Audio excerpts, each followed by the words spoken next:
Happy Investor, kembali lagi dengan NH Korindo Sekuritas. Kali ini akan memaparkan salah satu emiten yang akan listing di Bursa Efek Indonesia, yaitu PT Koka Indonesia Tbk dengan kode emitennya KOKA.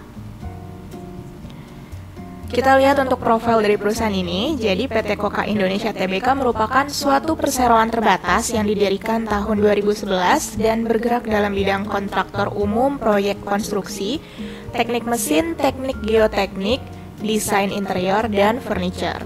Perseroan memiliki kualifikasi yang tinggi dalam bidang konstruksi bangunan, konstruksi industri pabrik, dan jembatan serta terowongan, di mana perseroan telah melakukan serangkaian proyek rekayasa investasi dan konstruksi di Indonesia. Nah, selama lebih dari 10 tahun, perseroan telah mengerjakan lebih dari 100 proyek di Indonesia, di mana dalam menjalankan kegiatan usahanya, perseroan menerapkan sistem manajemen mutu, kesehatan kerja, sistem manajemen keselamatan berdasarkan standar ISO 9001, ISO 14001, dan OHSAS 18001. Oke, di sini bisa kita lihat kegiatan dari perusahaan ini. Misalnya ada contohnya ada Oppo Office and Factory, kemudian ada Rain Hotel Kemang, kemudian ada SGMW Wuling Indonesia, dan lain sebagainya.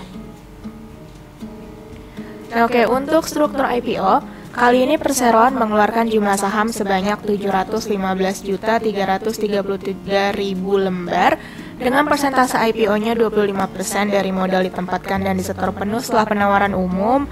Harga pelaksanaannya yaitu di kisaran 128 hingga 161 rupiah per lembar.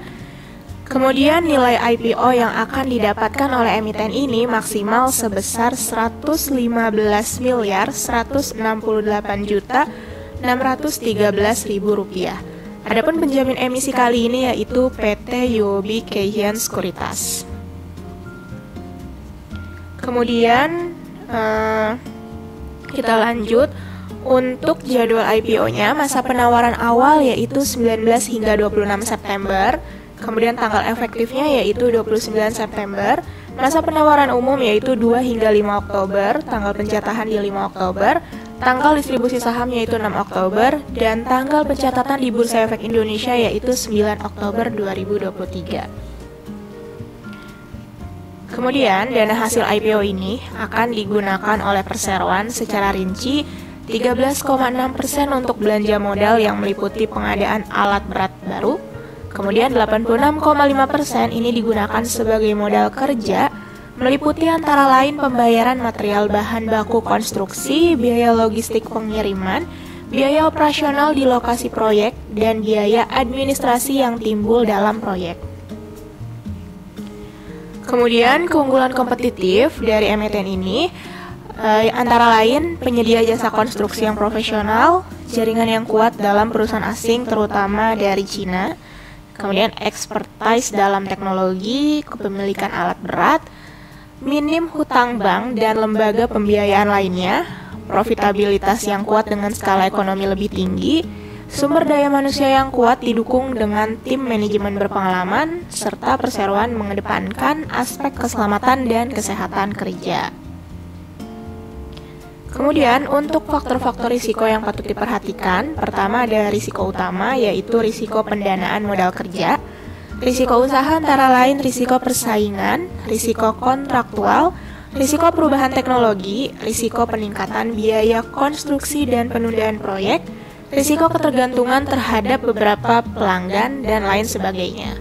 Kemudian ada risiko umum, antara lain risiko kondisi perekonomian secara makro, risiko perubahan tingkat suku bunga, risiko bencana alam, risiko kepatuhan terhadap peraturan perundang-undangan yang berlaku, serta risiko tuntutan atau gugatan hukum.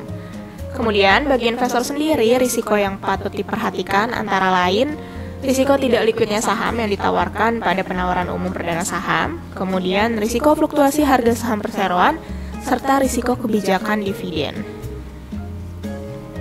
Nah, kemudian di sini ada key financial highlights. Yang pertama ada neraca keuangan.